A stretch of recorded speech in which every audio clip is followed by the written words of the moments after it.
Addiction is a disease that has long been stigmatized. Though it has been clarified as a real disease like diabetes and asthma and a chronic medical illness, many view it as a weakness.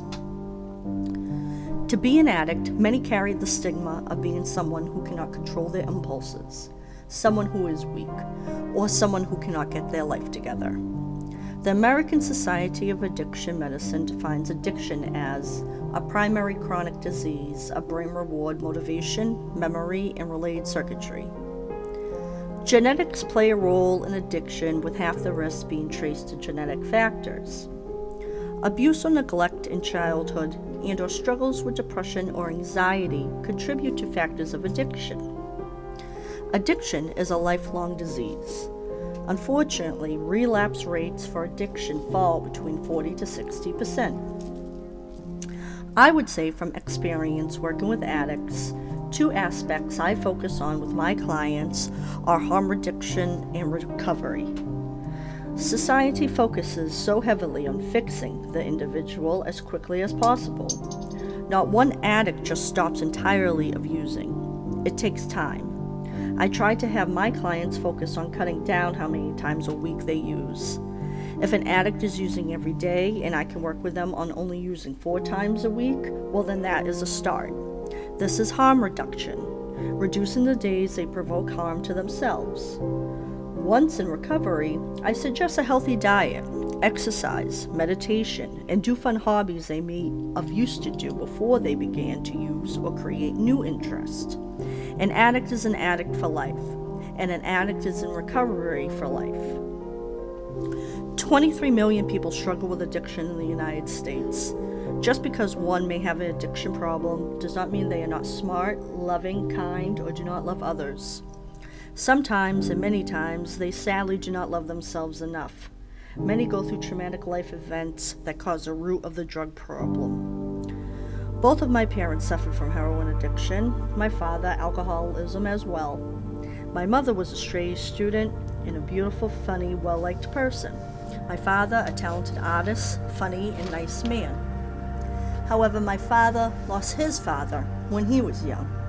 His father committed suicide. My mother was adopted by her aunt when she was just born, but was never told until she was a teenager. She felt her family deceived her all her life. Both of my parents contracted HIV and AIDS. When I was born, they made sure I had everything. Your parents adored you, Mary, and you were their world, as my grandmother would say. My mother had already contracted HIV when she got pregnant with me. After many years of testing, I was cleared of HIV and by the grace of God never contracted the virus. Doctors called me one of the lucky ones. Growing up, all I heard was stories of how nice, funny, and caring both of my parents were. They were very much loved and they loved everyone. I lost my mother when I was 6 to pneumonia, and the HIV/AIDS killed her immune system. She could not fight the pneumonia. My father was beat up and killed by a drug dealer over money my father owed him. The killer only served 10 years in prison with manslaughter charges. He claimed to be drunk and he did not intentionally kill my father. By the age of 8, I lost my parents, but luckily I was adopted by my aunt, my father's stepsister. When I was adopted, that was the day God gave me a second chance at life. I've had it rough, but I was lucky enough to be adopted with my family. I was given 2 older brothers and 2 older sisters that were cousins previously. Many say to me, "Wow, you have been through so much.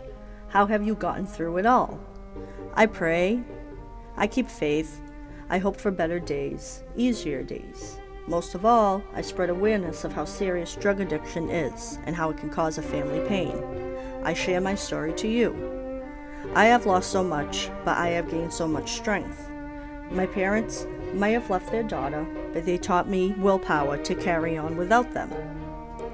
One thing I always heard about my parents they were both driven people. One thing many say about me is they notice how driven I am. Genetics, I guess. I get it from them. All I hope is I have made my parents proud. I will always advocate for those struggling with addiction, and I will never give up on those I hope to help in the future, simply because I will never give up on my mom and dad.